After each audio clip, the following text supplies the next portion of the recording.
Bem-vindo de volta, pessoal. Hoje estamos novamente com o Dr. Pietro Shakarian, professor de História na Universidade Americana da Armênia, em Yerevan. Pietro, bem-vindo de volta. Pascal, é um prazer estar no seu programa mais uma vez. Obrigado por me receber. E feliz ano novo também. Feliz ano novo para você também. Feliz ano novo, Embora eu deva dizer que não começa de forma muito feliz, mas é sobre isso que precisamos conversar. Não, realmente não começa de forma muito feliz, não. Estamos falando sobre a Venezuela agora, mas eu queria conversar com você, porque você escreveu um artigo sobre o Irã e sua relação com a Rússia. Ainda assim, acho que o que está acontecendo na Venezuela provavelmente vai impactar bastante o Irã. Você poderia nos dar sua opinião sobre isso?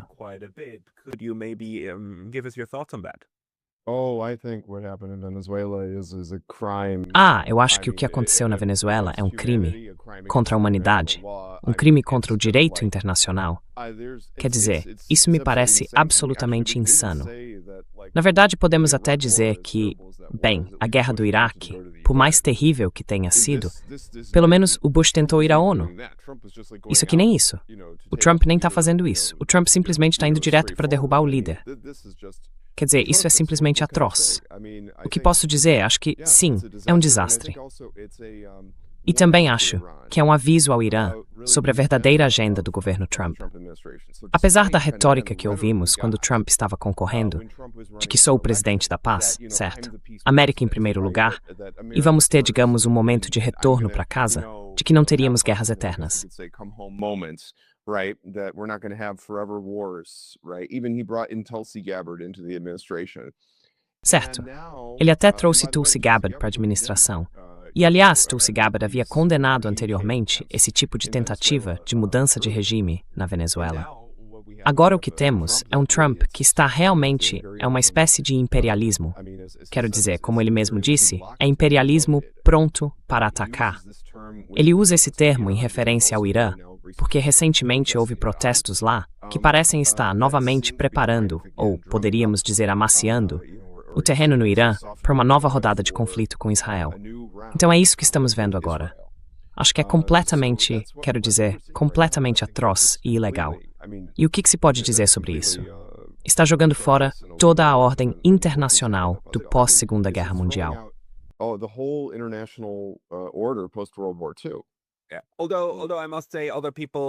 Embora eu deva dizer, outras pessoas apresentaram o mesmo argumento. Peter Labelle fez esse argumento em outro podcast ontem, de que, veja, é risível os liberais fingirem que esta é a primeira vez que os Estados Unidos fazem algo contra o direito internacional.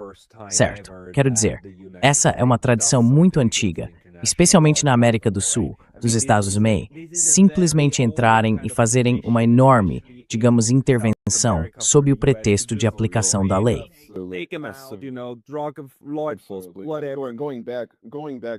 Voltando décadas atrás, como sabemos, quero dizer, eu poderia listar vários exemplos disso.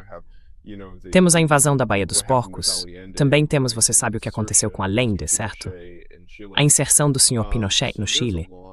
Então é uma história longa e sangrenta. Quero dizer, também temos a Escola das Américas, certo? Então a história americana na América Latina, ou talvez se possa dizer, para usar um termo mais preciso, usoniana, o histórico usoniano ou americano na América Latina não é tão brilhante, por assim dizer. É muito sombrio.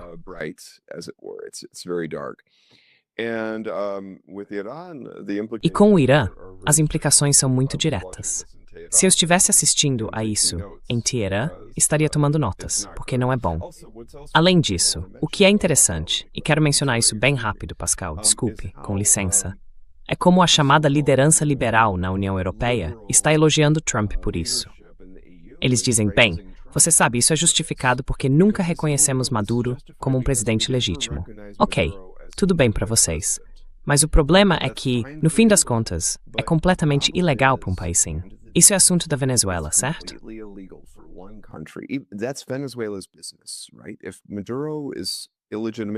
Se Maduro é ilegítimo aos olhos de alguns venezuelanos, eles podem protestar, podem, realizar uma nova eleição, o que for. Mas não é correto que outro país, uma superpotência, se envolva diretamente nos assuntos de outro país. Então, a tentativa da UOED de fazer malabarismos olímpicos para justificar o que está acontecendo é realmente desprezível, e isso diz muito sobre o estado atual da UOED. Sem falar no que os britânicos estão dizendo. Você ouve declarações vindas do Reino Unido de que, bem, isso é completamente justificado, porque corresponde à ordem baseada em regras. Eu não sei de que ordem basearam falando.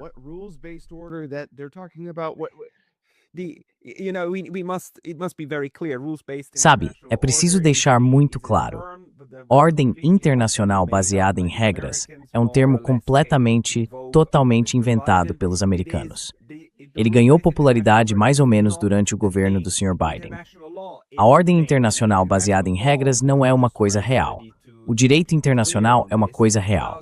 E o direito internacional, só para que todos entendam, não exige que um governo seja democrático para que ele seja sujeito do direito internacional, para ser reconhecido como outro Estado. O direito internacional não se importa, realmente não se importa, com a forma como um Estado é governado. Absolutamente. Então, eles tentam fazer você acreditar que é assim. Não é. Você pode ser uma ditadura e ainda assim ser sujeito do direito internacional, com os mesmos direitos que todos os outros. Isso não quer dizer que devamos ter mais ditaduras, não devemos, mas serve apenas para destacar que Trump e os europeus, neste momento, tentam você acreditar nisso, e simplesmente não é verdade.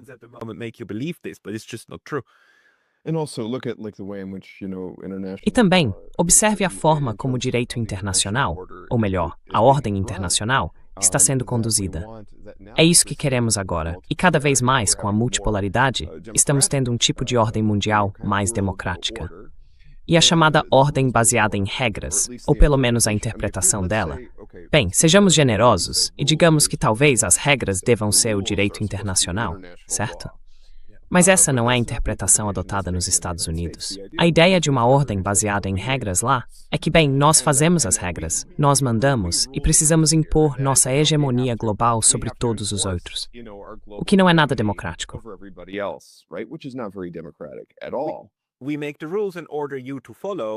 Nós fazemos as regras e ordenamos que você as siga, e mudamos as regras sempre que quisermos, especialmente quando se trata de nós mesmos.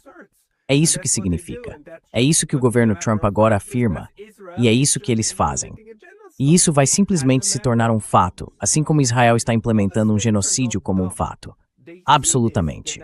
Absolutamente. Outros estados não são tolos, eles percebem isso. Agora entendem que, as normas às quais pelo menos achávamos que precisávamos fingir aderir, às quais pelo menos precisávamos prestar algum tipo de respeito, desapareceram. Então, como isso influencia, você acha, digamos, a relação entre Irã e Rússia? E o Irã sabendo que é o próximo na linha de abate e provavelmente, de novo, começando pela cabeça, certo? Os israelenses têm feito isso, os americanos têm feito isso. Eles vão atrás da liderança, seja eliminando ou matando, como com Nasrallah e outros. Então, o que você acha que esses regimes farão agora?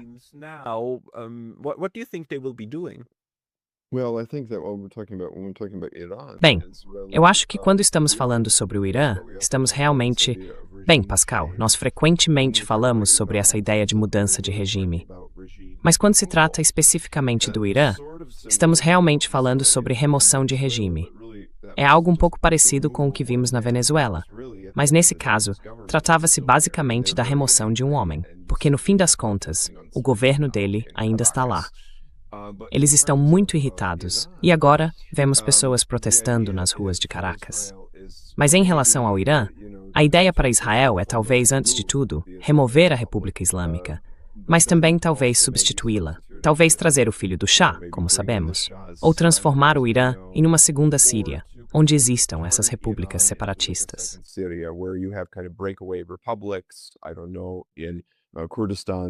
Eu não sei, no Kurdistão ou no Azerbaijão ou em vários outros lugares, Dylan, poderíamos continuar. Mas essa seria, acho eu, a ideia. Não é necessariamente a remoção do regime, mas sim enfraquecer o Irã a ponto de ele não poder representar uma ameaça a Israel. Porque a agenda de Israel para toda a região é, na verdade, que não exista nenhum competidor em potencial para a supremacia militar israelense na região. É isso que estamos vendo. E o Irã, acredito, já havia entendido, no final de 2025, que haveria uma nova rodada, que Israel estava fazendo barulho, que isso iria acontecer.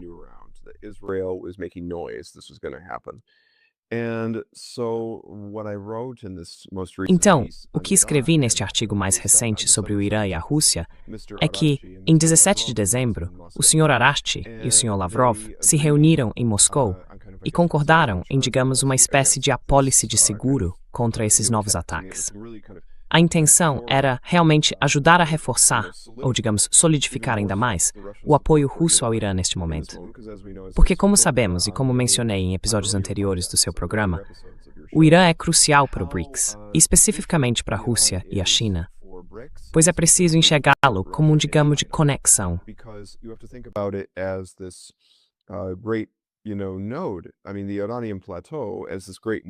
Quero dizer o Planalto iraniano como esse grande nó, digamos, na Rota da Seda, historicamente falando, na ideia do projeto Um Cinturão, Uma Rota. Se você observar sua posição na Eurásia, ele conecta o sul pós-soviético, ou seja, as antigas repúblicas soviéticas no Cáucaso e na Ásia Central, com, bem, a China. Conecta a Rússia com a China.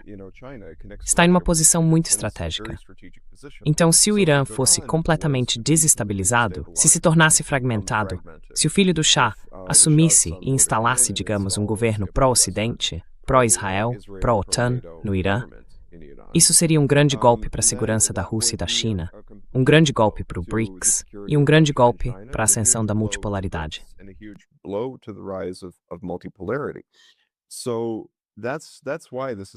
É por isso que isso é tão importante, tanto para Moscou quanto para Teherã.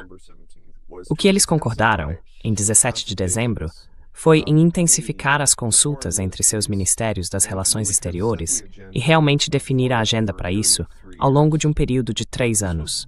Foi algo significativo. E se você ouvir algumas das declarações feitas na coletiva de imprensa, em primeiro lugar, houve a observação de que o direito internacional está sendo basicamente deixado de lado pelos Estados Unidos.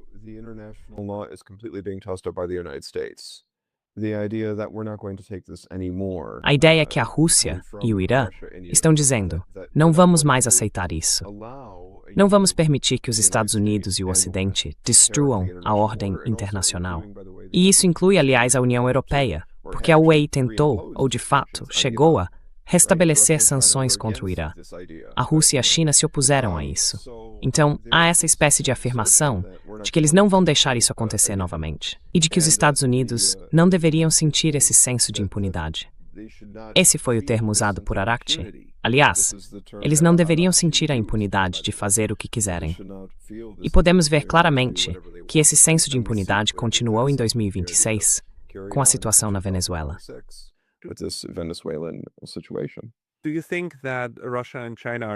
Você acha que a Rússia e a China agora vão ignorar o regime de sanções? Porque a diferença entre as sanções contra o Irã e as sanções contra a Rússia é que as sanções contra o Irã eram, na verdade, sanções da ONU, certo? Elas foram adotadas em um momento em que a Rússia e a China não se opuseram.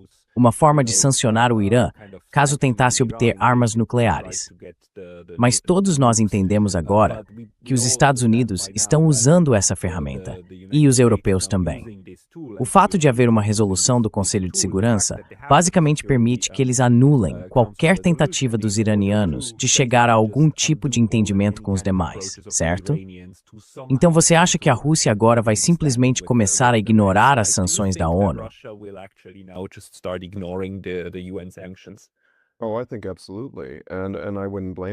Eu acho que absolutamente. E eu não os culparia. O mesmo vale para os chineses. Porque, de novo, quero dizer, se o Irã, porque também estamos vendo a forma como Israel está tratando o Irã veio para a mesa, Pascal. Ele veio para a mesa negociando de boa fé. Eles estavam dispostos a discutir toda a questão nuclear. Mas você vê quem é realmente o fora da lei nesse caso. São os Estados Unidos e Israel. Quero dizer, veja só. Eles começaram a bombardear o Irã enquanto ainda fingiam que estavam negociando. É um absurdo. Isso é absolutamente ultrajante. Então eu acho que tanto o Irã quanto, bem, em relação ao Irã e à Rússia, eles já estão se preparando. Já estavam, pelo menos em dezembro. Eles já pensavam dessa forma.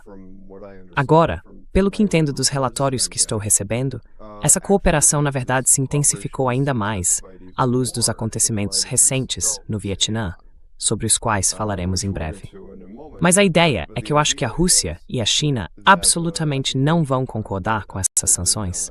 São sanções ilegais.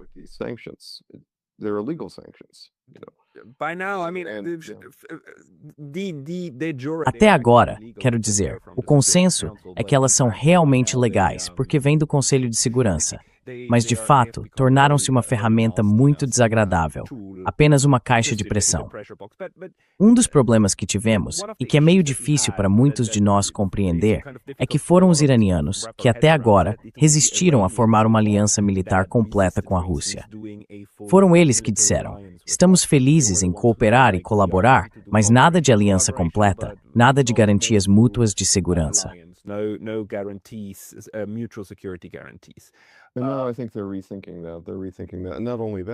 Acho que eles estão repensando isso. Estão repensando isso. E não só isso. Quero dizer, até levou um tempo para o parlamento iraniano realmente ratificar o acordo de parceria estratégica. E foi em meio à guerra que ele realmente se consolidou, durante a chamada Guerra de 12 Dias. Mas agora a situação está mudando. Tem havido grandes aviões de carga militar voando da Rússia para o Irã, prontos para reforçar o apoio do Irã, em antecipação ao que parece ser um ataque israelense iminente.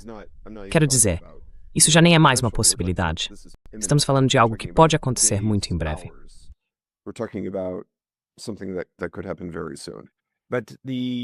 Mas já vimos esses protestos no Irã, certo? E Donald Trump chegou a dizer que se matarem manifestantes, então vamos atacar vocês só por causa disso. Mas neste momento, isso nem importa mais.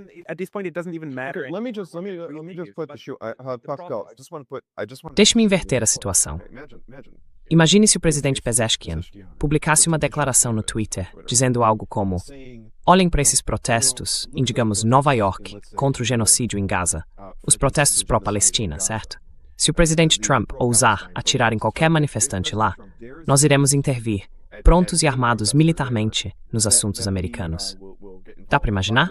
Qual seria a reação da mídia americana se o presidente Pezeshkian dissesse algo assim?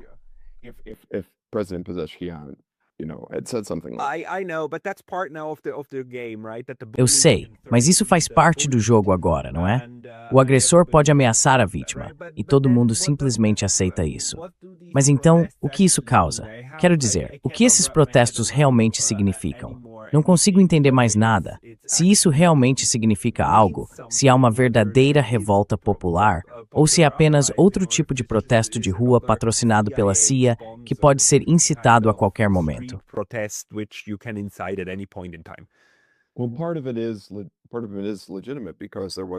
Bem, parte disso é legítima, porque houve, como sabemos, uma inflação enorme. E as pessoas no Grande Bazar de Teherã saíram para protestar, e é possível entender por que elas se sentem assim.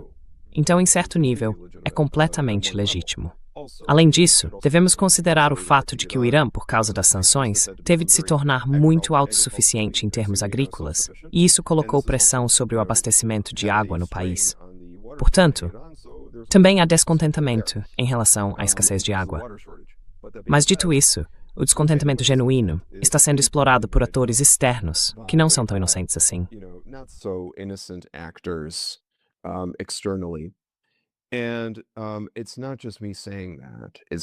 E não sou só eu que digo isso. Não é apenas especulação. O fato é que o Mossad chegou ao ponto de declarar publicamente que estava incentivando esses protestos no Irã. E isso é, na verdade, uma das coisas mais interessantes, porque eles seriam tão públicos a respeito disso. Certo? E não apenas eles. Pompeo também deu grande destaque a isso. Você sabe, o grande pensador neoconservador dos Estados Unidos e aliado de Trump. Então a questão passa a ser, por que o Mossad seria tão aberto sobre isso? E eu acho que parte disso, Pascal, é guerra psicológica. Antes desse ataque ao Irã, para enfraquecer o país, A ideia seria desestabilizá-los psicologicamente. The idea would be to kind of psych out Iran. And one of the ways you psych out Iran E uma das maneiras de desestabilizar o Irã é dizendo, olha, sabe de uma coisa? Nós somos tão bons, tão grandiosos, tão sofisticados, nossos serviços de inteligência, que podemos nos envolver no seu país a qualquer momento. Podemos incitar as massas contra o seu governo quando quisermos. E o que vocês podem fazer a respeito, certo? É uma tática de intimidação. É guerra psicológica. Então é isso que precisamos entender sobre essa situação. Não se trata apenas de se vangloriarem disso. Há também um elemento de tentativa de intimidar o Irã.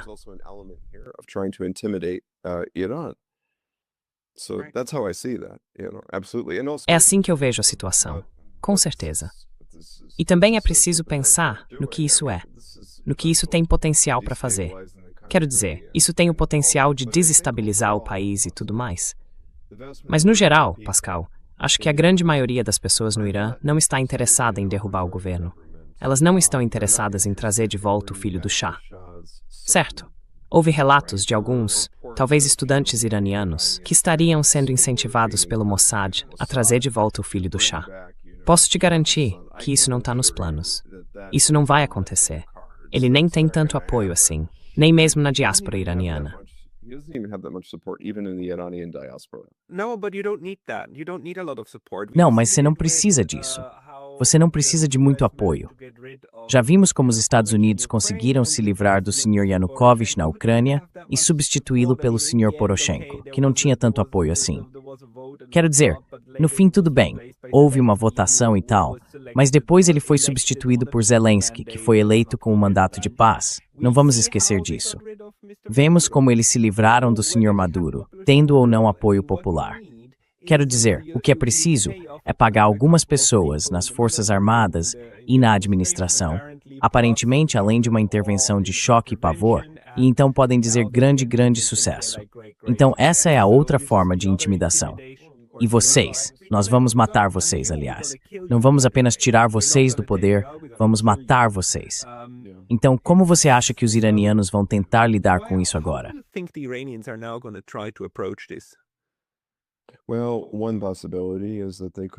Bem, uma possibilidade é que eles façam um ataque preventivo contra Israel. Isso não seria contra os Estados Unidos. Mas a outra questão é, mesmo que isso, bem, vamos esperar para ver o que acontece. Não tenho certeza se eles realmente fariam isso. Eles são muito cautelosos, certo? Não tenho certeza se escolheriam essa opção. Mas se a guerra começar, então você sabe, tudo pode acontecer. Além disso, é importante destacar outra coisa. Se uma nova rodada começar, e é bem provável que comece, o principal alvo não será o programa nuclear. O principal alvo será o programa de mísseis balísticos do Irã, que causou tanta destruição em Israel.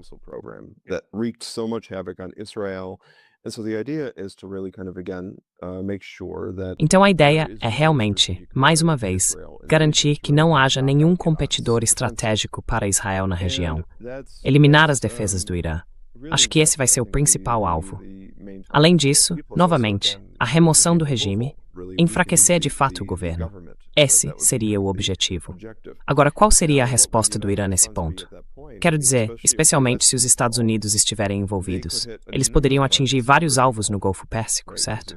Porque sabemos que os Estados têm muita infraestrutura militar lá. E também, se a situação piorar o suficiente, Pascal, eles poderiam até fechar o Estreito de Hormuz. Sim, mas isso afetaria negativamente a China, o que é algo que, sim, com certeza.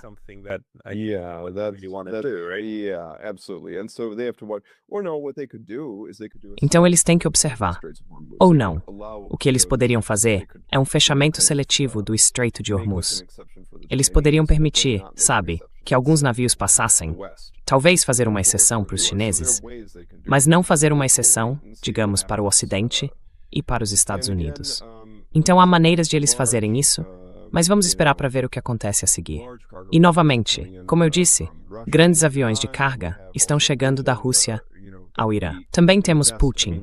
Bem, ele disse no passado, naquela reunião de 17 de dezembro, que nos 18 meses anteriores, ele havia se encontrado com Putin 5 vezes.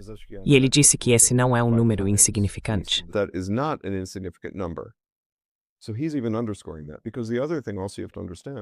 Então ele está enfatizando isso ainda mais. Porque outra coisa que nossos espectadores precisam entender é que houve esforços muito deliberados na imprensa ocidental para fazer parecer que a Rússia e o Irã tiveram uma grande ruptura, que suas relações não estão se encaixando, ou algo assim, certo? E especialmente na mídia britânica, você vê esse tipo de artigo de opinião. O que essa sucessão de encontros de Putin destaca, e o que Arati está realmente enfatizando é: não duvidem da profundidade dessa relação. É uma relação séria. Temos o apoio da Rússia, temos o apoio da China, não tentem nada, certo? Então é assim, pelo menos que eu interpreto isso.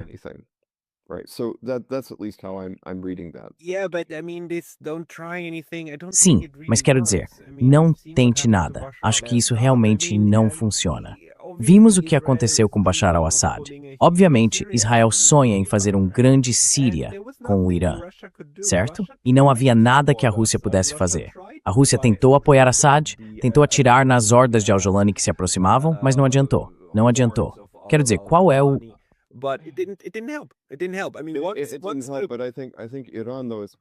Não ajudou, mas acho que o Irã, no entanto, é um caso completamente diferente. Porque quando falamos do Irã, estamos falando de um país que é muito mais...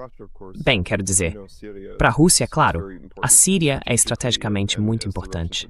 E como diriam os russos, em relação aos jihadistas na Síria, é melhor combatê-los lá do que combatê-los aqui, porque já houve um histórico de terrorismo islamista na Rússia, na Federação Russa. Mas acho que a preocupação, especialmente para a Rússia, é que o Irã, sua segurança e sua estabilidade têm implicações muito mais diretas para a segurança e a estabilidade russas.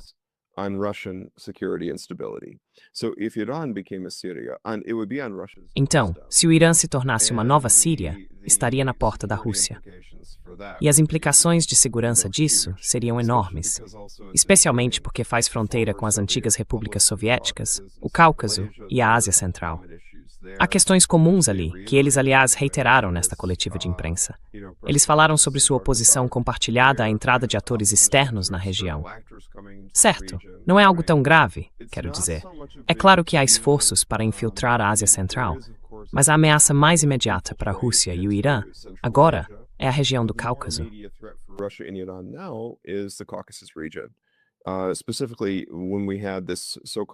Especificamente, quando tivemos esse chamado acordo de viagem, essa ideia do corredor Trump, a ideia do corredor de Zangezur, como era conhecida anteriormente, que ligaria a Turquia ao Azerbaijão através da Armênia. E Pashinyan, como sabemos na Armênia, é, digamos, mais do que simpático a nós. Ele não é exatamente, como posso dizer, o armênio mais leal, certo? E a popularidade dele na Armênia, aliás, posso te dizer isso com base nas minhas observações aqui, está despencando. Não descarto que ele tente fraudar a próxima eleição, que acontecerá em junho. Quer dizer, ele está prendendo pessoas na Armênia, certo? Ele está prendendo figuras da oposição e garantindo que qualquer um que possa ser politicamente perigoso para ele seja eliminado da jogada. Isso ainda está acontecendo agora, não é?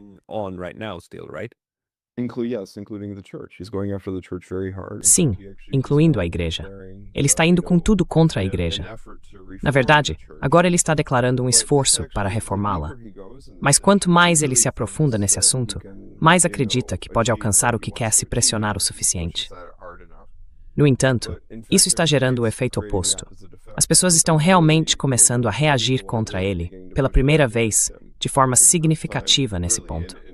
Quero dizer, antes as pessoas reagiam, mas não de maneira decisiva. Não era uma massa de pessoas, por assim dizer. Mas agora o que ele está fazendo com a igreja está realmente gerando muita mágoa e ressentimento. Você pode me atualizar um pouco sobre aquela viagem? Quero dizer, o Trump, como é mesmo, o projeto regional, internacional. Não, o caminho de Trump para a paz e a prosperidade internacionais. Isso deveria, no fim das contas, conectar o Azerbaijão à Turquia, certo? No outro extremo desse corredor. Eles assinaram em Washington, mas para que se torne um tratado de fato, ele também precisa ser ratificado pelo parlamento armênio. Então isso está avançando de alguma forma? Vai se tornar um tratado propriamente dito? Não. Neste momento é apenas uma carta de intenções, certo? É apenas uma carta de intenção, e não há detalhes específicos nela. O que sabemos é que Pashinyan é totalmente a favor da ideia de arrendar esse corredor, na província armênia de Syunik, no sul, por 99 anos, a uma empresa americana privada. Essa é toda a ideia. Seria tão idiota, mas é. Seria extremamente estúpido, mas é nisso que está, sabe, totalmente empenhado. Mas ele não pode fazer isso sozinho. Ele precisa que o parlamento ratifique.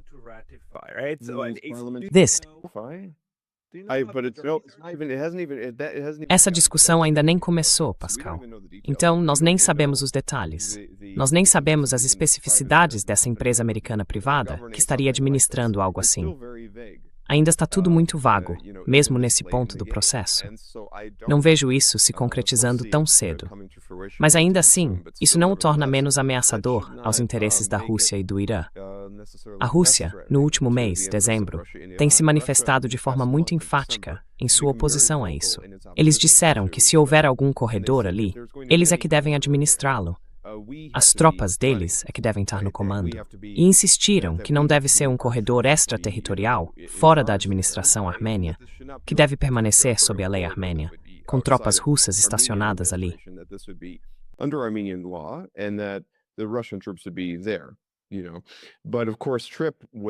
Você sabe, é claro, que essa viagem excluiria tecnicamente os russos. Então, já dá para perceber que a Rússia está se manifestando bastante sobre isso. E como sabemos, o Irã não gosta nada dessa situação. Porque o que aconteceria então se isso se concretizasse?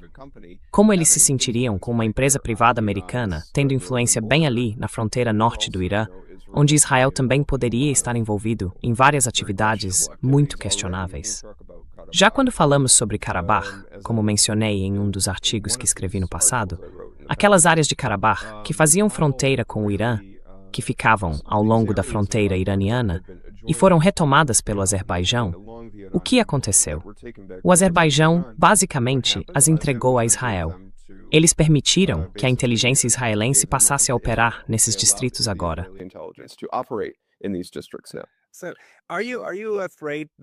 Então, você tem medo de que Pashinyan e os Estados Unidos possam, em algum momento, simplesmente criar fatos consumados? Porque eu acho que o que estamos vendo agora é que eles fazem tudo o que podem.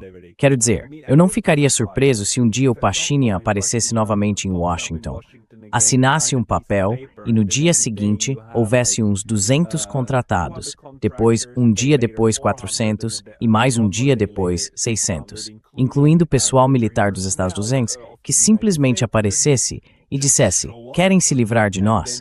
Teriam que nos bombardear para isso. E então, eles começassem a construir aquele corredor, sem realmente passar pelos processos formais e tudo mais. Isso é algo que te preocupa?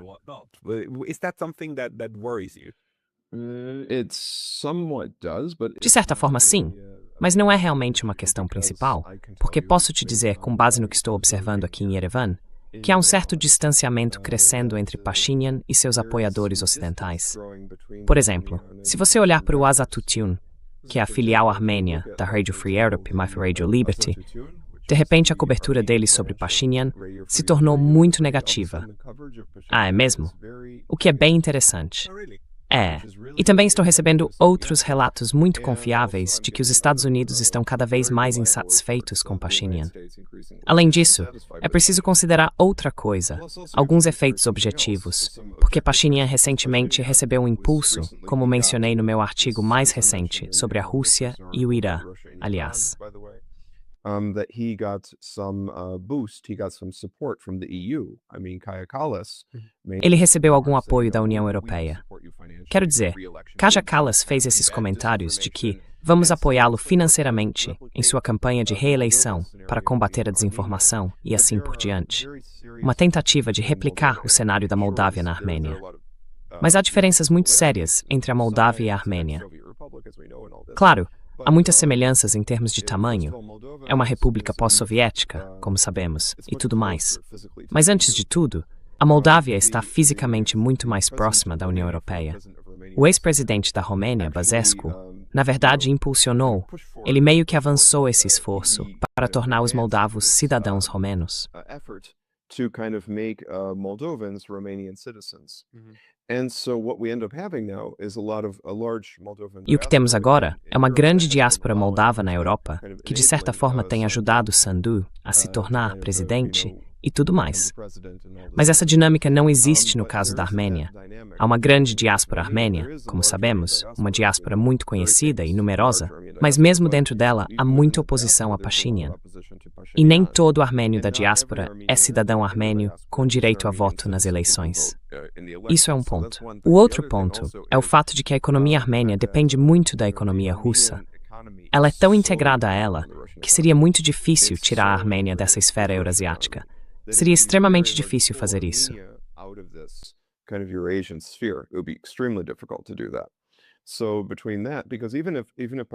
Então, entre isso, porque mesmo que Pashinyan dissesse de um dia para o outro, vamos nos livrar dos russos e, sei lá, integrar-nos à Turquia, ao Azerbaijão, ao Ocidente e tudo mais, no meio do caminho haveria perturbações econômicas extraordinárias, que quase certamente significariam o fim imediato dele se tentasse seguir tal política. Acho que há uma percepção em Washington de que isso é quase um passo longe demais, que só podemos pressionar até certo ponto aqui e que talvez devêssemos concentrar nossos recursos em outro lugar ou algo assim. Não sei, veremos como tudo se desenvolve. Mas essa é mais ou menos a minha impressão. E também é preciso considerar que isso coincide com uma oposição crescente e muito intensa a Pashinyan dentro da sociedade armênia. Em toda a sociedade armênia, as pessoas estão realmente cada vez mais cansadas dele. Então vemos isso também.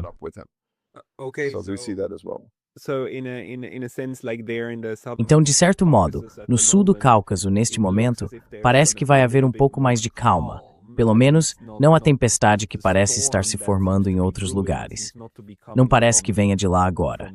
Então, provavelmente, seja o que for que esteja por vir, vai atingir o Irã diretamente a partir de Israel, com certeza, certo?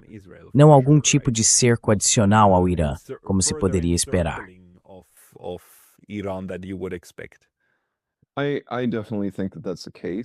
Definitivamente acho que é esse o caso.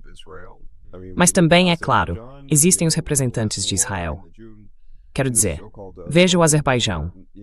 Na última guerra, na chamada Guerra de 12 Dias, o Azerbaijão foi meio que usado como uma plataforma de lançamento para Israel, em direção ao Irã. Mas sabe, o presidente Aliyev precisa ter cuidado, porque tem sido muito arrogante depois de sua conquista de Nagorno-Karabakh e tem mostrado bastante ousadia em suas atitudes em relação a Moscou e Teherã. Acho, porém, que ele só pode ir até certo ponto. Ele lidera um país que está espremido entre duas potências muito maiores.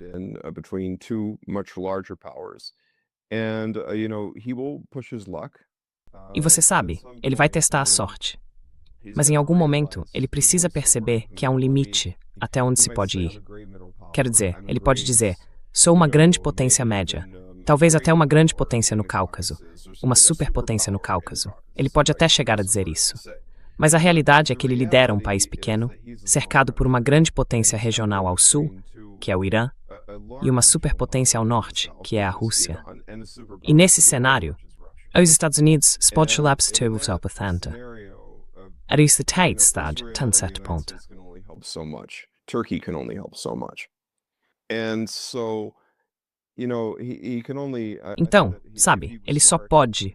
Bem, acho que se ele fosse esperto, o que eu duvido, não acho que seria sensato. Vou colocar dessa forma. Não acho que seria sensato provocar esses países muito maiores e ver até onde dá para ir, certo? Forçar e ver até onde pode chegar. Esse tem sido o jogo dele. Mas vamos ver como tudo isso vai acabar. Acho que Israel vai tentar diferentes maneiras de provocar o Irã.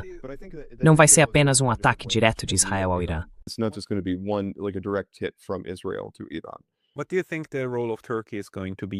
O que você acha que será o papel da Turquia na próxima rodada entre Israel, os Estados Unidos e o Irã? Quero dizer, A Turquia, neste momento, tem desempenhado um papel muito dúbio na região nos últimos 20 anos. Quase misterioso. Mas, pelo que posso perceber, a Turquia não tem interesse algum, teria zero interesse, em que Israel realmente derrotasse o Irã.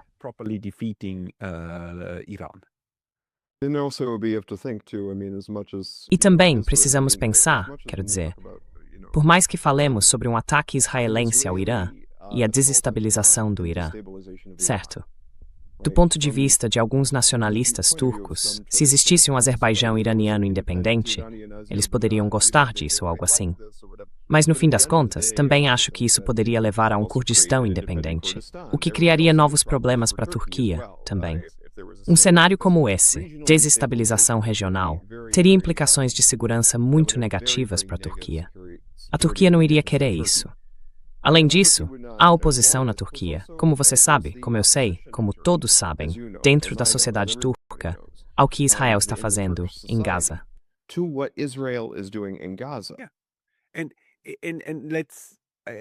E vamos lá. Quero dizer, acho que muita gente já percebeu que Israel sempre encontra um novo inimigo, certo? Se não é o Iraque, é o Irã. A natureza do projeto israelense, o projeto de colonização, é expandir seu território o tempo todo, certo? Avançando para a próxima faixa, entrando na Síria, nas colinas de Golã, movendo-se para a zona de segurança, depois transformando a zona de segurança em parte de seu território e em seguida criando outra zona de segurança. Em algum momento, isso vai bater num muro. Se eliminarem o Irã, terão o próximo problema. O próximo com quem vão entrar em conflito sério é a Turquia. Não há outro. E farão isso. Vão lá e culparão o que a Turquia atualmente ocupa na Síria.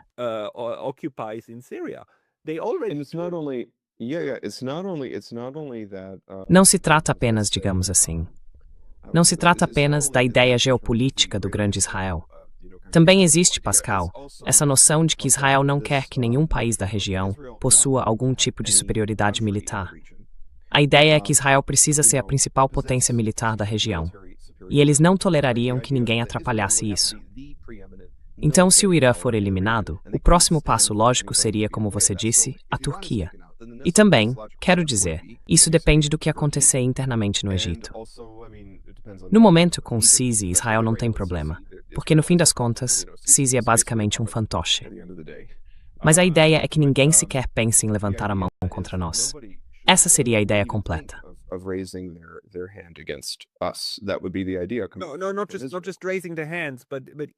Não é só levantar as mãos, mas até mesmo simplesmente não servir a Israel, certo? O único tipo de parceria que ele aceita é a subserviência, certo? Onde você fornece mão de obra barata para o estado de apartheid branco europeu que então governa a região. Assim como os Estados Unidos não aceitam ninguém na América do Sul que não seja submisso a eles, certo? É isso que eles estão deixando claro agora. É uma hierarquia clara. Você serve, vive. Você para de servir. Morse.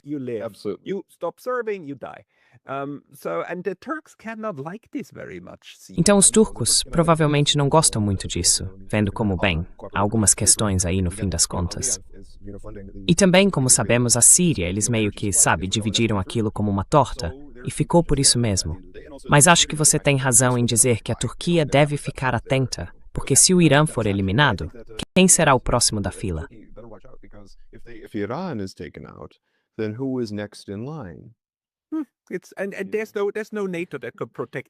E não há nenhuma OTAN que possa te proteger. Não há nenhuma OTAN que possa te proteger contra Israel. Quero dizer, não há nada sob o sol pelo qual os Estados Unidos não matariam para sustentar o projeto israelense. Mas talvez como um último tipo de complexo, os europeus.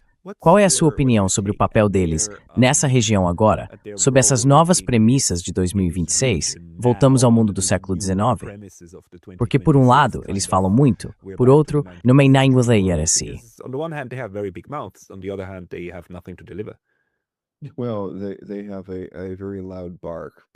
Bem, eles têm um latido muito alto, mas não mordem nada. Nem dá para dizer que o latido é pior que a mordida, porque na verdade não há mordida alguma.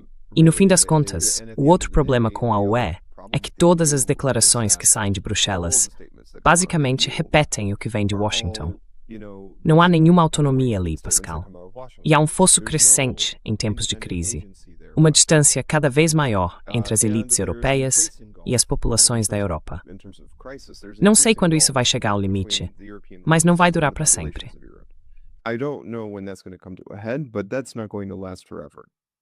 Right? If there's one thing we know about, I mean, you can Se há uma coisa que sabemos, bem, você pode falar sobre isso como europeu, é que se há uma constante na história da Europa, é a mudança, certo? Sempre houve ascensões e quedas. Vimos o surgimento de impérios, a queda de impérios, ao longo de toda a história. Falamos sobre Roma, falamos sobre as convulsões da Primeira Guerra Mundial, e poderíamos continuar por toda a narrativa. Então acho que isso é cíclico. Não acredito que essas elites burocráticas estarão lá para sempre, mas vejo um futuro em que a União Europeia se desfaça. Então eles estão falando sobre a desintegração do Irã.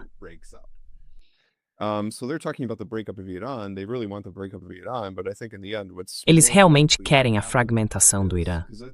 Mas eu acho que no fim das contas, o que é mais provável de acontecer, porque acredito que vai acontecer, é que Israel tente um ataque. Vai haver uma nova rodada, mas não acho que vá terminar do jeito que eles imaginam, com o Irã sendo dividido ou desmantelado, ou se tornando algo como uma nova Síria ou algo parecido. O mais provável, na minha opinião, é que vejamos a própria União Europeia se desintegrar. O mesmo vale, aliás, para a Rússia. Kaja Kallas fez aquela declaração. Ela queria dividir a Rússia em diferentes repúblicas, certo? Esse era o objetivo dela. E eu acho que mais provavelmente veremos a União Europeia se desfazer.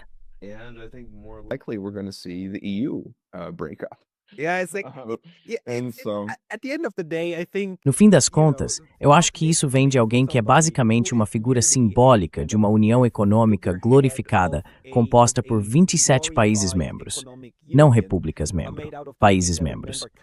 Isso só mostra como essas pessoas não entenderam que são elas que estão sentadas na casa de vidro. Exatamente.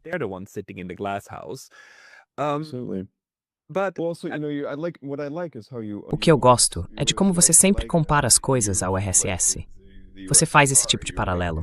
Especificamente, acho que é muito parecido com a URSS tardia, certo? Em russo, existe o termo zastoi, que significa estagnação.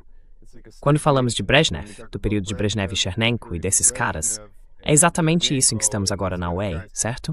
Estamos em um zastoi. Estamos em uma estagnação. E logo, o que vem depois disso? Se seguirmos o padrão da história soviética, houve uma tentativa de reforma sob Gorbachev. E depois, você sabe, acabou ocorrendo a dissolução. Acho que a Webore provavelmente nem vai tentar a reforma. Acho que eles simplesmente vão se dissolver do jeito que estão indo. A coisa mais tola sobre os europeus agora é que eles acham que os russos não são europeus. Portanto, qualquer tipo de experiência russa pode ser descartada, como se nunca fosse voltar para nós. É como, vamos lá, já tivemos uma união neste continente, e ela se desfez pelos mesmos motivos pelos quais vocês agora estão no processo de se desfazer. Sabe, a Kaja Kallas deveria saber disso melhor do que qualquer outra pessoa, porque a Estônia fazia parte daquela união. O próprio pai dela, sabe? Eu continuo repetindo isso várias e várias vezes. Ela, Kaja Kallas, é a filha nascida na União Soviética de um apparatchik comunista. E é essa pessoa que agora comanda o lugar. É tipo, sabe, aquela coisa da Europa. É como se tudo estivesse voltando ao ponto de partida, Pascal. Sabe, é isso que estamos enfrentando aqui. Não dá pra inventar uma coisa dessas. Não dá mesmo. Não, não dá. É impossível. É. E também devo dizer que venho afirmando isso há 10 anos nas minhas aulas. Normalmente, a questão na Europa, como você apontou, não é se as fronteiras mudam. A questão é se elas mudam com ou sem violência. Essa é a única questão. Elas mudam naturalmente. Infelizmente, estamos atualmente em um período em que a mudança pacífica de fronteiras, o divórcio de veludo da Tchecoslováquia ou o próprio Brexit parece ter chegado ao fim. Então voltamos à versão violenta, o que não é um bom presságio para a Europa, porque...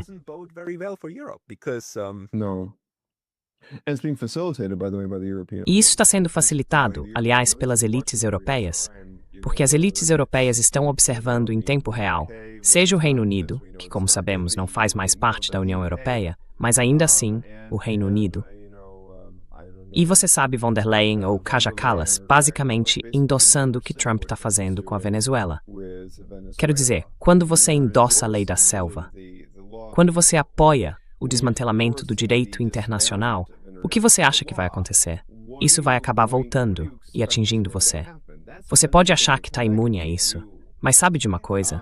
Os europeus são tão humanos quanto qualquer outra pessoa, e isso vai voltar. Can I tell you what he saw this morning in German Twitter? Posso te contar o que ele viu hoje de manhã no Twitter alemão?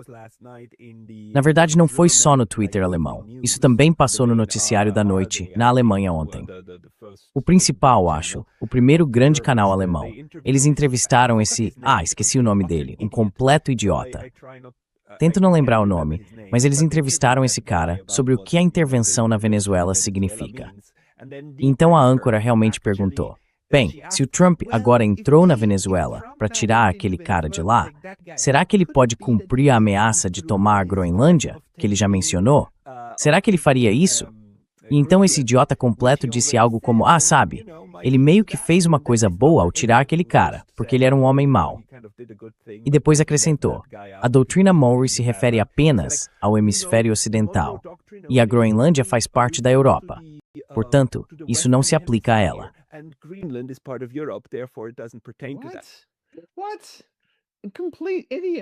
O quê? Um completo idiota? Isso nem é notícia básica na Alemanha. Eu não posso, mas eu te disse, isso realmente mostra o declínio das elites americanas. Quer dizer, desculpe, das elites europeias. E eu acabei cometendo um tipo de ato falho, porque também estava pensando que, sabe, um dos grandes problemas nos Estados Unidos há muitos anos, e tudo o que você precisa fazer é assistir, sei lá, ao Jimmy Kimmel, ou algum desses programas noturnos, é que os americanos se tornaram cada vez mais confusos em geografia, certo? Eles não sabem onde fica a Groenlândia, em comparação com a Ucrânia, ou sei lá, o Irã. E agora acho que isso está se estendendo à Europa, porque como podemos ver, eles nem sabem que a Groenlândia faz parte do hemisfério ocidental. Acho que eles presumem que é... Acho que ele quis dizer que faz parte da União Europeia. Portanto, é seguro. Não faço ideia. Mas sabe, é esse tipo de gente que eles entrevistam no noticiário da noite.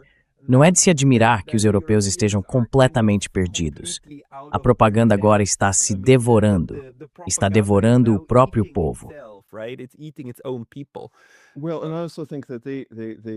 Bem, eu também acho que a elite europeia se convenceu de um conto de fadas, que agora acredita, como você está dizendo.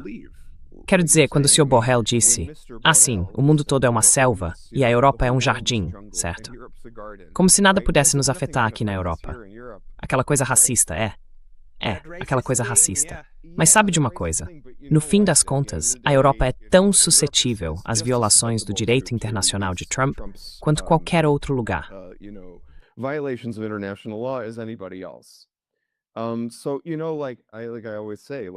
Então sabe, como eu sempre digo, a Dinamarca pode não querer se desfazer da Groenlândia, mas se o Trump quiser a Groenlândia, o que eles podem fazer? E isso é um grande problema. O que estamos vendo é o declínio do chamado sonho europeu, seja lá o que isso for. Mas eu acho que a Europa vai de alguma forma se recuperar disso, Pascal. Acho que o povo é mais sábio do que as elites. O problema é que as elites são extraordinariamente antidemocráticas. Apesar de toda a retórica sobre democracia, direitos humanos e valores europeus, seja lá o que isso signifique, eles não são nada democráticos. Quero dizer, quem elegeu a von der Leyen? Essa é a pergunta que eu te fiz.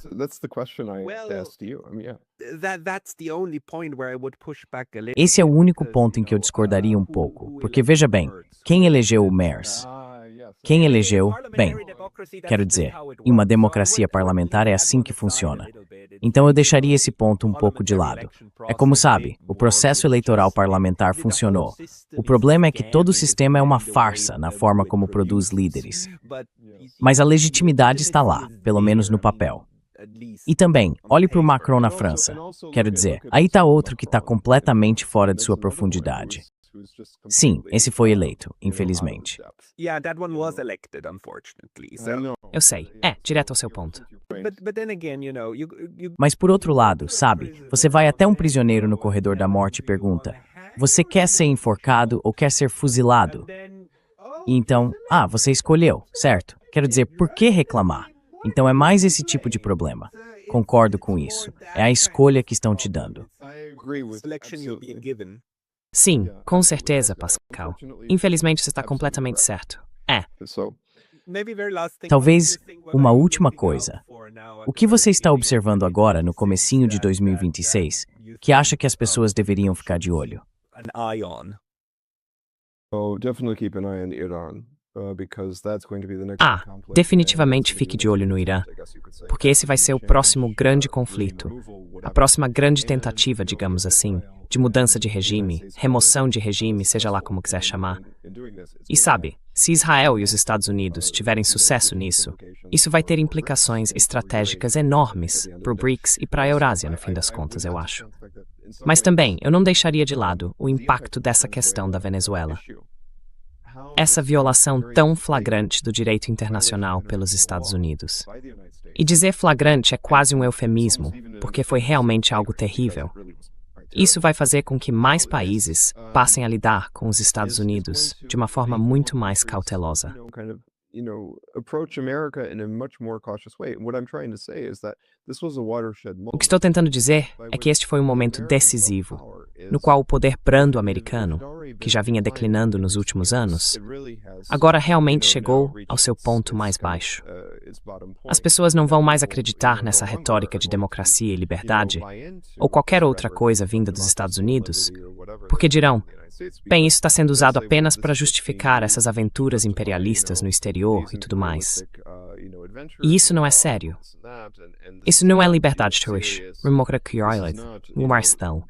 Liberty, a real democracy or anything like this. So it's a watershed moment. Então é um momento decisivo na forma como o mundo percebe as coisas. Porque agora você pode dizer, na Venezuela, certo, qual é a reação da Rússia? Qual é a reação da China? Qual é a reação dos BRICS a isso? O que eles vão fazer? Eles têm limitações no que podem fazer e assim por diante. Mas olhe para a reação nas ruas em todo o mundo. Veja a reação que vem do México, da Colômbia, de Cuba, de todos esses diferentes países da América Latina em relação aos Estados Unidos. E Trump, mais uma vez, fiel ao seu estilo, chegou a ameaçar invadir o México. And Colombia. From what I can see. And Colombia, yeah. E a Colômbia? E a Colômbia, sim. Então acho que este é um momento decisivo em termos de como os Estados Unidos são percebidos no mundo. Isso também vai deixar o mundo mais atento a questões como Irã e Palestina. Essa é importante porque, veja, o fato de os Estados Unidos estarem coassinando um genocídio e, na verdade, participando de um genocídio em Gaza, causa um enorme dano à sua credibilidade internacional. Então, entre isso e a Venezuela, e também o Irã, entrando em uma segunda rodada com o Irã, tudo isso vai prejudicar os Estados Unidos e sua reputação internacional. Yeah, no, you're absolutely right. So the moment you have Sim, não. Você está absolutamente certo. O momento em que você precisa usar o poder duro é o momento em que admite que o poder brando falhou. Então essa camada já foi retirada e provavelmente se perdeu de vez. As pessoas provavelmente começariam a queimar jeans se eles já não fossem todos feitos na China ou em Bangladesh hoje em dia. Mas essa parte se foi de vez. E a máscara meio que caiu de vez agora. Quero dizer, o Biden ainda tentou mantê-la, mas ela está sendo completamente removida. Então há um pouco mais de clareza, embora isso não ajude muito contra a violência, mas é mais clareza. help very much against the violence, but it's more clarity. It is, and I think also, a lot of people were saying. É isso. E eu acho também que, sabe, muita gente dizia que quando olhássemos para quando Trump foi eleito pela primeira vez, em seu primeiro mandato em 2016, havia pessoas dizendo que, na verdade, a principal diferença entre Trump e, digamos, Obama era que a máscara tinha caído. Certo? Pois bem, agora podemos dizer depois de Biden que a máscara caiu de verdade. Quero dizer, se você não consegue ver isso agora, tá cego. Entende? É disso que estamos falando aqui. É! That's really what we're dealing with here, yeah. That's how my next Substack article. É assim que vai ser meu próximo artigo no Substack, como Cego Europa, porque são eles que ainda fingem que tá tudo bem, só porque conseguem tocar a máscara enquanto o cara fica ali parado. Mas tudo bem. Pietro, muito obrigado. Foi uma conversa bastante ampla. Para as pessoas que quiserem te acompanhar, onde elas devem ir? People who want to follow you, where should they go? Well, Bem, eu escrevo regularmente para o Comitê Americano para o Acordo Leste-Oeste, mas também faço artigos para The Realist Review, que é editada por James Carden. Então, se forem ao Substack e digitarem The Realist Review, encontrarão essa publicação lá. Além disso, como você sabe, escrevi um livro sobre Anastas Mikoyan e suas reformas durante o período de Khrushchev. Chama-se Anastas Mikoyan, um reformador armênio no Kremlin de Khrushchev, publicado pela Indiana University Press. Então eu definitivamente recomendo que você dê uma olhada. E é isso. Vamos ver o que acontece. Espero que, Pascal, talvez a partir de 2016, vejamos o início de um pouco de bom senso voltando aos europeus. Sense coming back to the Europeans. That's really my hope. Essa é realmente a minha esperança. Mas ainda resta ver, sabe o que quero dizer? Porque como é possível que, de novo, essas elites, as elites europeias, se oponham à invasão americana do Iraque? Isso, na verdade, é um bom contraste. Quando você tinha Chirac e Schroeder junto com Putin, se opondo à guerra no Iraque, algo mudou de lá para cá. Quando você tem Kaja Kallas e von der Leyen e todas essas pessoas dizendo, sim, sabe, o Trump entrar na Venezuela foi algo bom. Ou pela democracia, sabe, ou algo assim. Então, em algum momento, eles se tornaram, digamos assim, meio neoconservadores.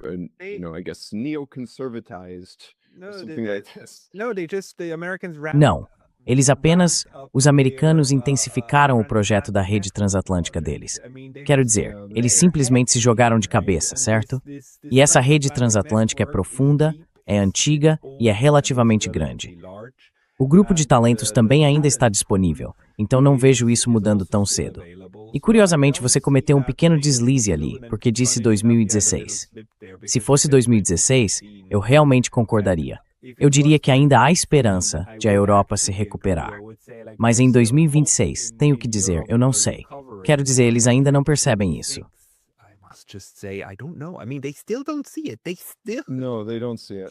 Não, eles não veem isso. E também, outra coisa, só quero acrescentar isso, porque é realmente muito interessante. CEO Sheath. Se você olhar os relatórios de institutos de pesquisa que saíam dos Estados Unidos de Washington durante os anos da guerra do Iraque, já havia discussões quando eles observaram Chirac e Schroeder. Seu áudio acabou de cortar. Seu áudio sumiu.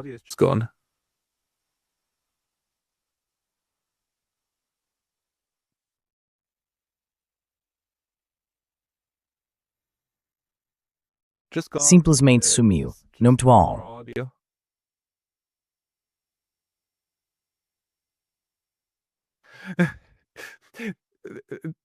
Pietro, não estou te ouvindo. Mas sabe de uma coisa? Talvez devêssemos encarar isso como um sinal de Deus e encerrar por aqui. Já faz cerca de 1 hora. Você me ouve agora? Sim, estou te ouvindo. Estou te ouvindo de novo. Ok, não. Eu só queria dizer uma coisa. Que se você olhar para os relatórios de think tanks dos Estados Unidos durante a guerra do Iraque, havia discussões. Eles achavam que Chirac e Schroeder estavam agindo de forma muito independente. E achavam que, sabe, o problema é que se a Europa se tornar independente demais assim, ela pode se tornar uma concorrente estratégica dos Estados Unidos. E isso não pode ser permitido. Então havia essa ideia de que a Europa precisava ser subordinada, ou talvez ressubordinada, aos Estados Unidos, para enfatizar que, sabe, nós somos o ator dominante aqui.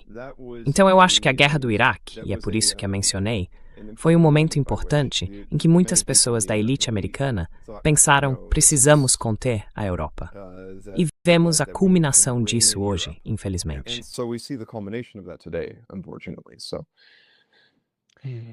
Pessoal, os trabalhos de Pietro Shakarian devem estar na caixa de descrição abaixo. Pietro, muito obrigado pelo seu tempo hoje. Muito obrigado, Pascal. Adoro ver você aqui. Samba e feliz ano novo. Feliz Ano Novo!